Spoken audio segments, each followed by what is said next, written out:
There's been a lot of discussion about that, and I think that there's a lot of things we all need to think about.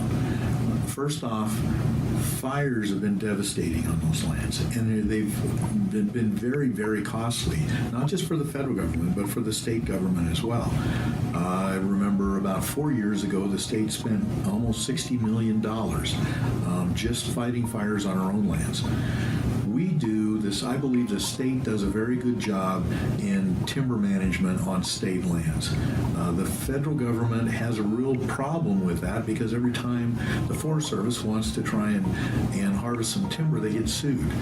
And so recently we have come together with what's called the Good Neighbor Act, where the Forest Service actually uses the state's planning documents for timber management on Forest Service land.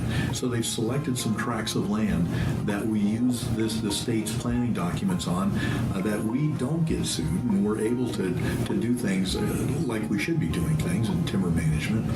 And the Forest Service has been very successfully logging some of their timber and then replanting those forests. Some say maybe we should own that timberland that the federal government has. It would bankrupt our state. One fire would bankrupt our state. We wouldn't be able to pay for that. So, in my opinion, if the federal government decided they wanted to give those lands away, which I don't think they will, we would have to put some pretty heavy conditions on what those lands would look like before we would be able to take them over and manage them.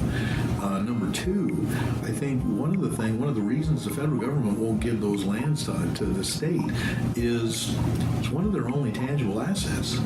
The federal government is over $20 trillion in debt.